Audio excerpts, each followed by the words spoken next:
Well, guys, right off the bat, this was the episode we previewed in the last one. We're going to talk about the state of Italian Calcio, Italian football. Because, we're not, right now we're the laughing stock of the world. And, just get ready. Fabrizio. Marco. Gabriel. Well, guys, this is Calcio Worldwide. And right now, we should rename ourselves as Laughing Stock Worldwide.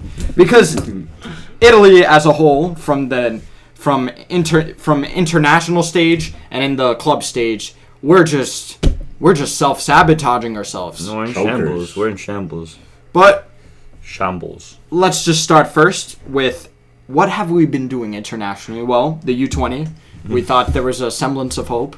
We managed to reach the final, and then in typical Italian fashion, what do we do? Of course, in the last minute. I had a feeling we were not going to win, though, because didn't we do this against Spain in, when did we lose to them in the final? For the U20s or U21s. Yeah, something remember? Like yeah. We got robbed. We were hyped, and then we lost. We got robbed in the last one when Ukraine won, because we got a goal unjustly ruled out. But guys, we even had help from the ref too. That red that was VAR'd and then given a yellow. That was a red.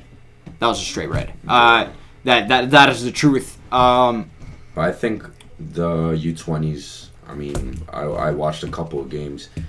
They just didn't perform in the final. I felt like they were too lazy. I don't know. They didn't show any urgency. Uruguay had a 4v1 at one point, or it might have even been a 5v1. They didn't make it in, but that just showed how poorly Italy played. They played so disorganized. They weren't putting any plays together at all. It was just the whole match was just warfare. They had the best player in the tournament too, Cesare Casade. Yeah.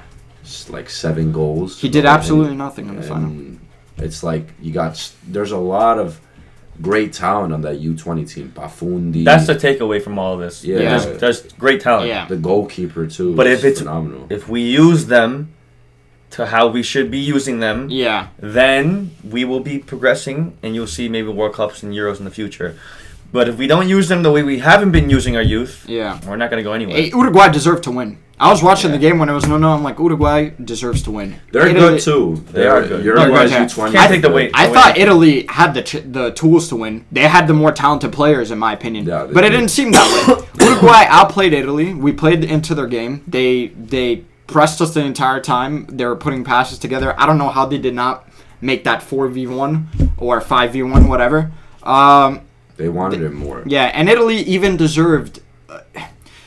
We had added time, too. A lot of added time. I think it was 8 minutes or 10 minutes. I can't even remember. No, I think it was 6 or 7. It was a ridiculous amount of time.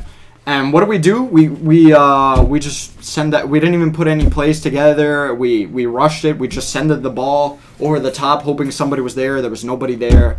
Uruguay deserved this game. That was just awful. But you know what's even worse?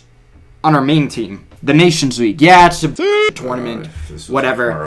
But when we play Spain, our pride's at stake. Because I know we could beat them. We could have won this game too. We do the typical Italian fashion. We try to sit back. Okay, that's fine. We need to take our chances against Spain. But we know Spain, the way they play, they like to break down our defense, and that's why we struggle against them.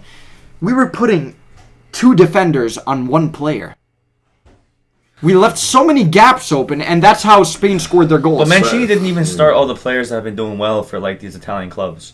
He didn't start Darmian where he bro. It's I want to talk about the subs later, but Gob, you made a good point before when we were talking behind the scenes. First of all, what I want to start with though is the first half. Italy were better than Spain in the first half. I think everyone can agree. I mean, how you play against Spain is you can't let them have the ball enough. If you give them time on the ball, they can beat any team. I mean, I have to disagree with that because Spain are going to get time on the ball no matter what. But what I'm saying is you can't give them time on the ball. What do you mean? Spain are like Man City. You can take the time out of that. To beat Spain, you have to make it ugly. They're going to have... I get that's what you're saying, but you got to rewrite it. Look at Euro 2016. Conte didn't make it ugly. We pressed the shit out of them. We got them off their game. They have to send a long ball for goal kicks. In Euro 2020, that's how they lost. Euro 2016. But I'm talking about Euro 2016. I'm talking about Euro 2016. No, but in Euro 2020, they didn't lose to Switzerland. They lost to us. Yeah, Spain. No, sorry, 2016. But in Euro 2020, the reason, we beat them on penalties. No, but we gave them a hard game. Obviously, I'm getting the games confused. They played better than us that game, but we went at them. And yesterday, I have to say, there's only one player that actually impressed me, and it was Immobile. He had his best game. He had his best game in an Italy shirt. The guy was actually playing like how he usually does. That's a lot to say. He scored. I don't care what anyone says. Oh, it was a penalty. We didn't make a World Cup because we missed so many penalties. The guy stepped up. Perfect penalty. Mancini got it wrong. I want to start with the lineup. I love Leonardo Bonucci. I think he's phenomenal. His whole career. His career's done. He's done. He's barely played for Juventus this season. You have Matteo Darmian, that's been one of the best defenders in Serie A this season. Came on in the second half. Marco Verratti's on the bench. Lorenzo Pellegrini's on the bench. Why is Nicolo Zaniolo starting? Why? That guy's awful. Why? I don't even know why we're trying to get him. I don't understand. Why? What was the point of starting him? He had an awful game. Then putting Chiesa as a forward? Yeah, we put two wingers as strikers. Listen. And Mancini, I'll be honest, I maybe... honestly, we can't find anybody else, but as a coach, it's time. It's time. If we have another option, but I even said it when he first got into office. Like I'm not the biggest fan of him. Yes, he's good. He won us the Euro. He won us the Euros, but he won us the Euros and everything. But like I don't think he's like a great coach. He doesn't make the tough decisions. But listen, think about starting Bonucci is having balls. I don't think Mancini's a bad coach. I think he's good for Italy, but I think if we could find someone else, I would take someone else that's better than him. I would take But Conte. think about this. There's nobody better. There's nobody better. No, that's what I said. There's nobody better. Why is Italy not looking for another coach? And we need an Italian coach. We don't have another one. We don't need like what Ancelotti was going to do with Brazil. Yeah, Who I would love for Italy is Vincenzo Italiano. I think he would be perfect for the national He's team. not. But he won't. No, I think he would. I really think You think Vincenzo Italiano Yes. won because of his last name? No. That's No. It would be Mancini's good not going to for get Italy. fired. He's not going to leave for a while. He might leave if we don't if we get out of the Euro, the next one. I don't know. To be honest, the best coach for Italy would be Ancelotti. No, it would be. But he even said he will never coach Ancelotti, because it's the management. These guys are so old fat. It's a mafia. Well, yeah, is it possible that everything we do, it's always a freaking mafia? Politics. Now the sport too. But it's also, the lack of understanding of what players it's the lack of understanding of what players to get. Why are you bringing Zaniolo? I'll be honest with you. He plays for Galatasaray. He's a problem. Why is he there? I don't even think it's lack of understanding. I think it's just like, yeah, we know him. We like him. We like how he is. We like him as a person. That's how I feel about Immobile. Then there's things that I question. Tonali on the U21s. No, but he personally wanted to go down. Yeah, but still, Scalvini. I know, that too. If I told you Toloi is starting, Toloi... when I saw that, I just... The only defender that I was happy that was starting was Acerbi, which... Back then, a year ago, I was like, no, Acerbi. But this season, Acerbi's been really good. Let's just talk about that second, the last goal Spain scored. That was like a gift from God. That's a typical Italy thing to do. Yeah. It was a double deflection, and then we went right to him. But still, who was watching him?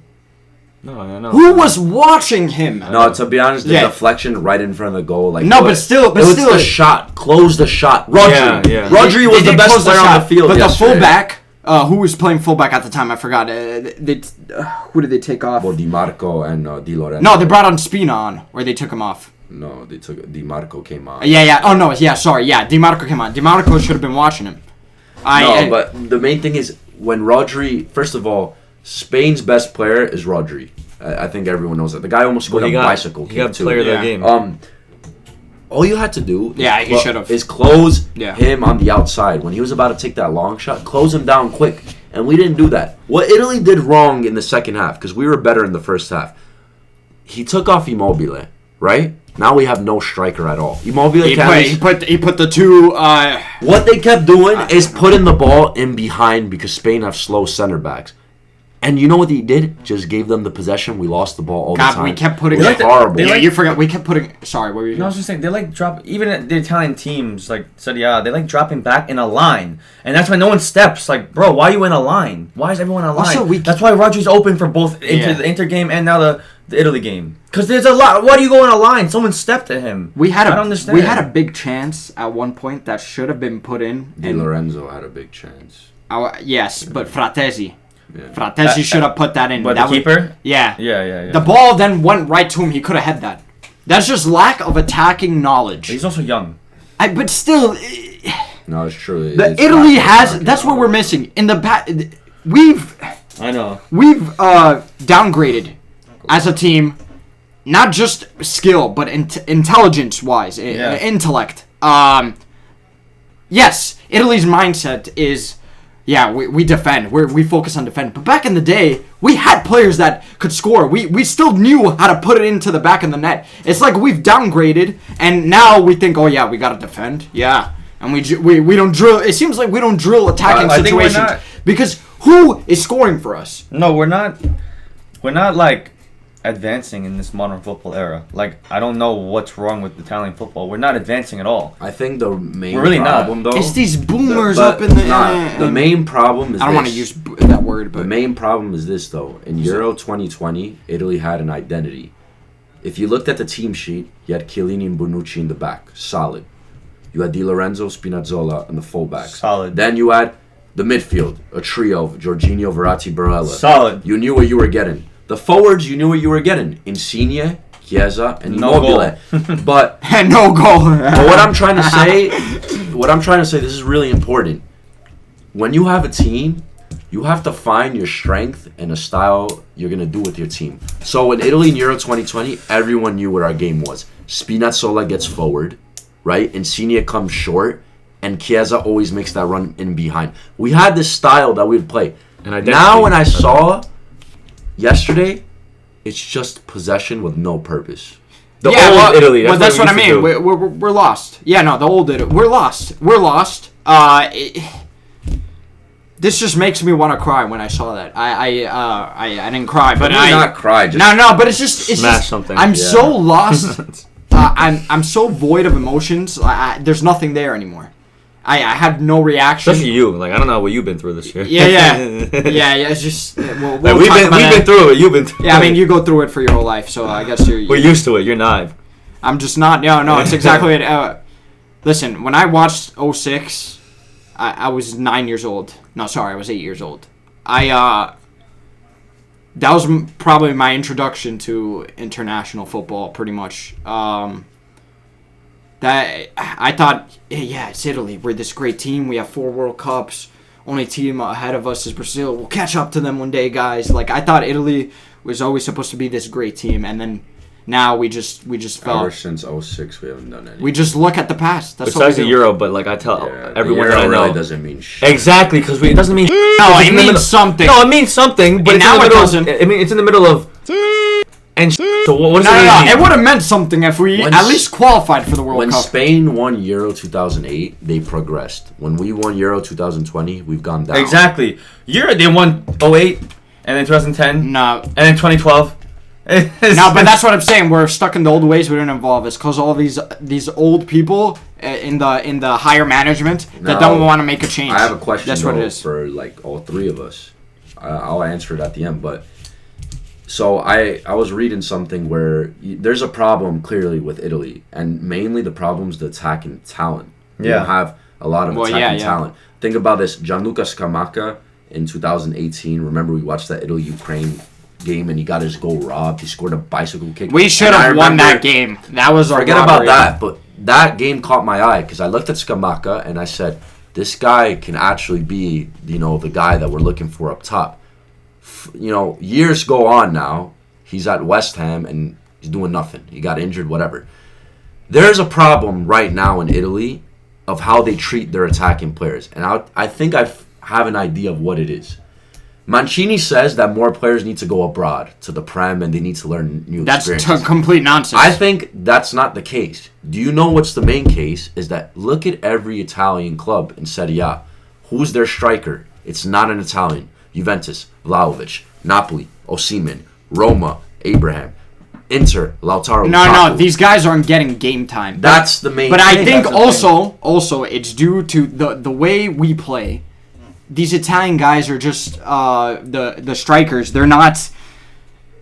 The way we play just doesn't suit them. Yeah, we're not getting them involved in the game. I mean, look at Immobile when he plays for the Italian national team. You have to look at it now more than a fan. Like, look at it as a coach. Think about this. If you were a coach, looking at listen. If I'm a coach, I'd completely different from the way it is playing now. No, but I'm saying about the attacking players. Think about this. I'll give you AC Milan as an example. They have this young striker named Lorenzo Colombo.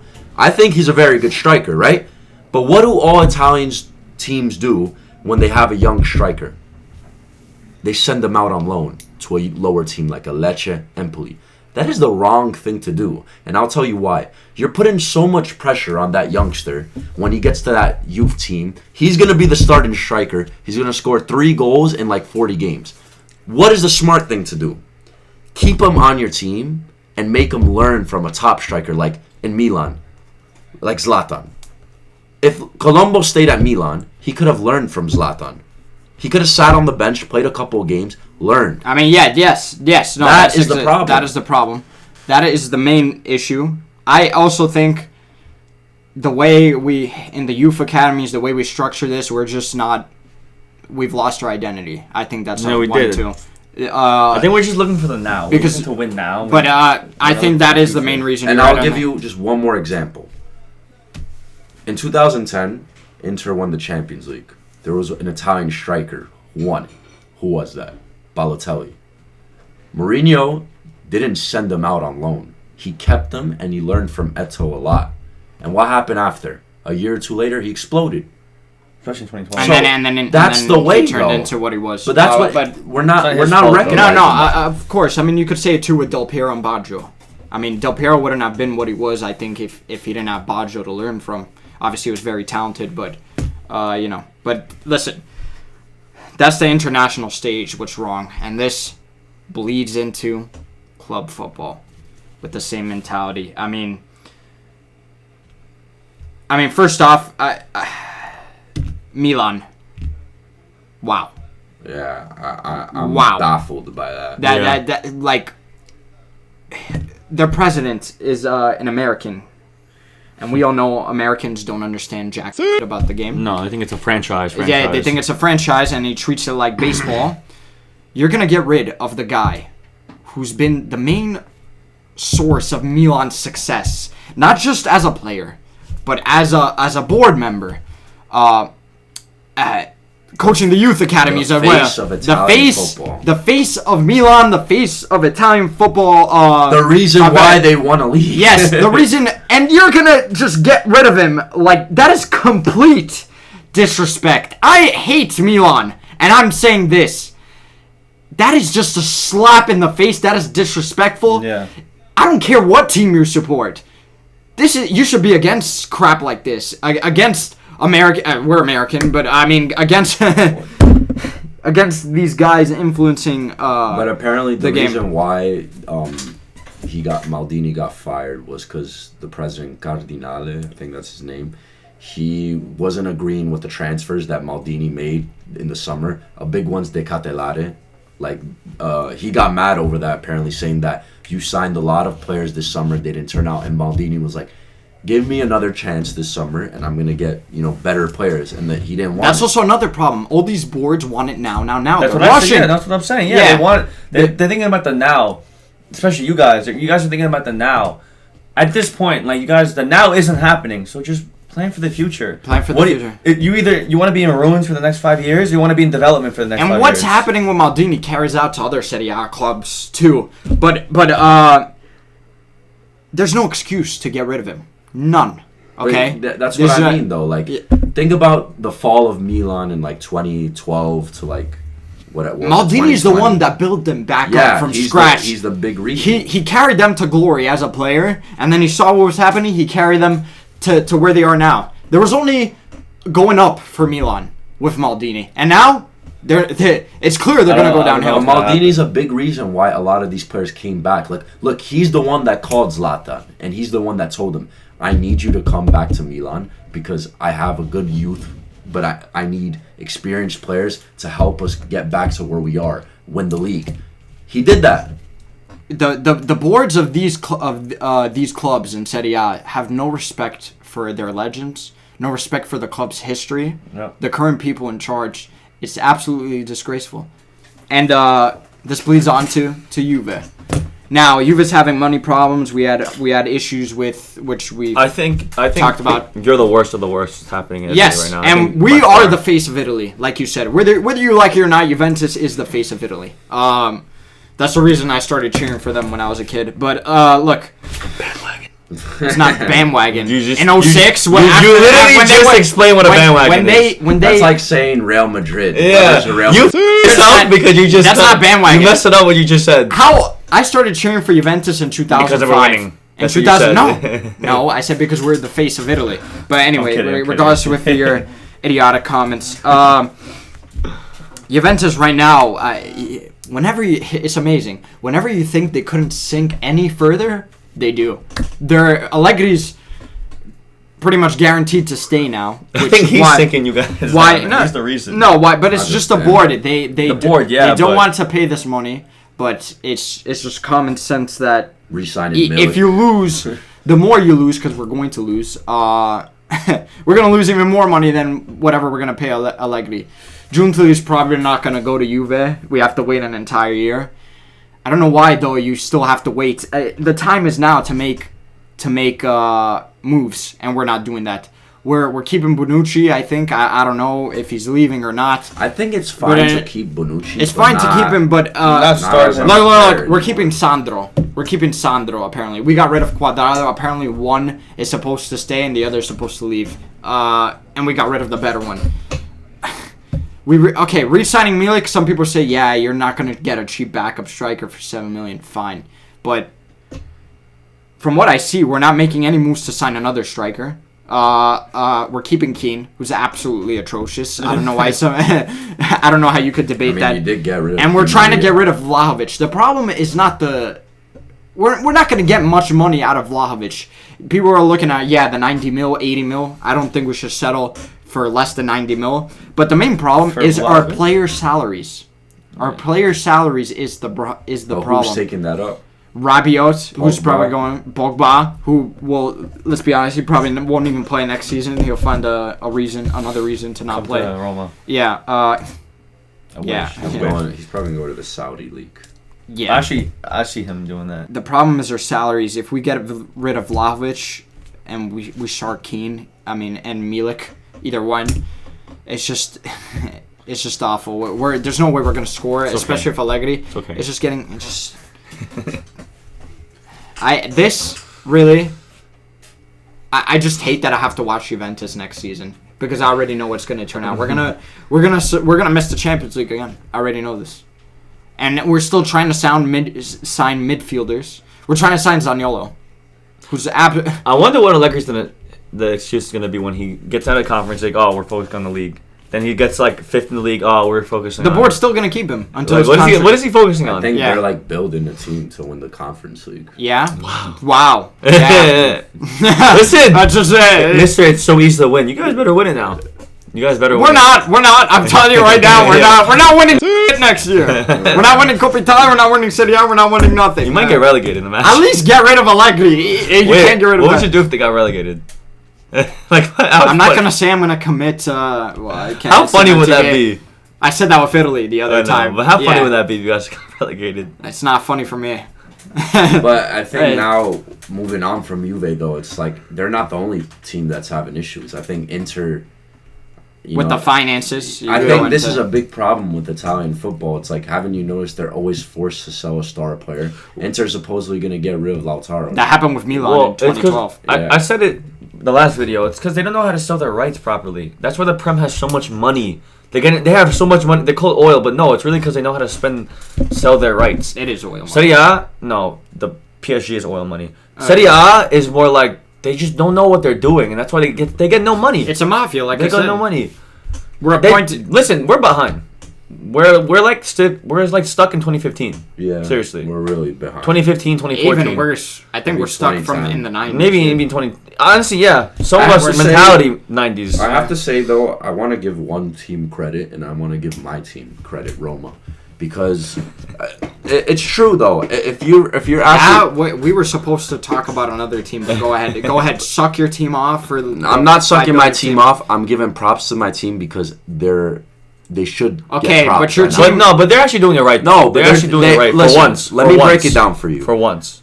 In 2020, we were a mess. We had Pallotta as our president, American, whatever. Now we got Friedkin, another American, but we got Thiago Pinto. That's basically the guy that's doing all the transfers, right? Yeah. Now, what we're doing smart is that we've kept our best players. We've kept Dybala. We signed them now. Now that Roma has money, we signed them on a bigger contract. We got free players. Awar, Indica. And now we re-signed our really good players like El Shaarawy, Smalling. Yeah. Okay. And that's what I'm saying. Right. Yeah. We're doing it right. I mean, teams like Milan, teams like Inter and Juve should be doing the same thing. Yes. Stop getting impatient because you're here in Roma. Just listen. No, you were impatient because we're about to talk about another team, but it's fine. Talk about Roma. All this great stuff you're doing, yeah, you have some points. You will never win anything still. You'll find a way not to. High chance you know what's funny? You want to know something? And I'll admit it on camera. Last season, I picked Roma to win the league. I was an idiot. Clearly, I was like, you know what? Yeah, what the hell? Roma will win the league. But I should have known. With every year, you guys talk all this big game. You've been talking it since 2012. We're gonna win the league. We're gonna win. You'll never win. But now let's look at a team that actually somehow. Now let's look at a team that recently won. And they just getting an example of poor management again. De Laurentiis for Napoli. He's having issues with Spalletti, the guy who put everything together for Napoli this year. And they're out. And he's having issues with Juntoli. Juntoli wants to leave too. And the pricks that they are. Everyone knows De Laurentiis. He's so hard to just be with. He always fights with everyone. He fought Higuain. Insigne. Their best striker ever. Koulibaly. Now, I bet you Osimhen and Krava are going to have problems with him in the future. No, yeah, and Napoli's sinking now, too. They're going to sink now, too. They hired Rudy Garcia as a coach. What do you guys think about that? It's not the best replacement they could have done. They could have done better. I don't think it's that bad. I think Napoli will still be placing in the top four. They're not winning in the league. But after winning the league. French coach for Napoli. And after winning the league, too. But look, guys, little by little, Napoli is going to go down. Little by little. We won't see it right away. Maybe we might, but I doubt that. But little by little, we're going to go downhill. Because they have this dumbass as a president. He's smart and dumb. I wouldn't just say he's completely dumb. But look what he's doing. He's the one that found Kvara. Yeah, that was Juntoli. Juntoli's Juntoli needs permission from De Laurentiis. No, of course. Yeah. But now Juntoli's jumping ship. He's going to leave soon. Yeah. But look, guys, this is the state of Serie A. It's just nonsense. Mafia garbage. Oh yeah, we'll hire our friends. One last thing though. There's one good thing Serie A did. The promotion, not the promotion. Sorry, the relegation playoff. And the playoff, Spezia had so many chances. I mean, and they blew it. Hellas did what they had to do. But that's why I like the new rule because Verona was 17th. 18th, and Spezia was 17th, and Verona won. And I even said Verona is the better team. I would rather have them stay up in Serie A, and you saw it in that game. Spezia are just a Serie A B team. I like the new rule too, honestly. Yeah. Now the promotion, we had there. That was a pretty Cagliari Bari. I actually watched the game, and I think as you should. It was a brilliant game. I mean, because we're Calcio worldwide. The first leg was 1-1. Yeah. And Lapadula, I want to shout him out because I'm Peruvian too. Lapadula has been insane for Cagliari. And he scored. And then Bari scored in the last second to tie it up 1-1.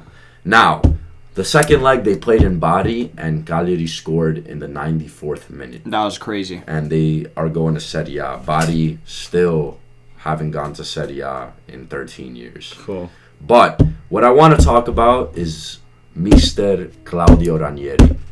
what he did with Cagliari this season is incredible. They were in 14th place in January. He took over, brought them to Serie A. This coach needs more respect on his name. He won Leicester City the league. He did phenomenal for Roma when he was with us. Yeah. The guy's an amazing coach. And what I love is that I don't think a lot of people saw this. The Cagliari fans at the end of the game were chanting to the Bari fans, "Oh, you're going back to Serie A B." He went in front of the crowd and he started screaming, "No, you don't do that. You respect them and you applaud them." You know, we were talking about coaches for Italy. He's 72 years old. Oh my God! I thought he was like 60. No, bro, he looks pretty young. I mean, no, but what I have to say is that guy, in my opinion, is the most respected coach in the history of football. And maybe that's a big statement, but he is. No, I think he's the most respected because I'll tell you why. If you listen to his press conferences, he's always honest. He always tells you the most honest thing. What he did with Leicester, I'm sorry, is just the biggest. Buster Douglas knocking out Mike Tyson was a big one. No, I'm saying in football. No. That has. Honestly, you could say that is. I would agree. I'm excited to see him in Serie A next season and see what he does. I mean, guys, look. This is the state of Serie A. Maybe there's a glimmer of hope there somewhere. We could find it.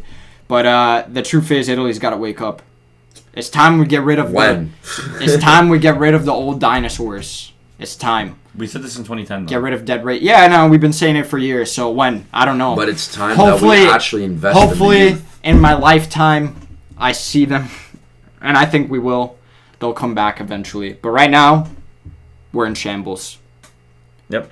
Every time we think we could reach rock bottom, we somehow go sink even further. But there's got to be a bottom at some point. And after that, it's only... The only way to go is up. But one thing about Italy is that... What? It's just that we're closing this out. No, I just want to say it. One statement. That's it. Yeah.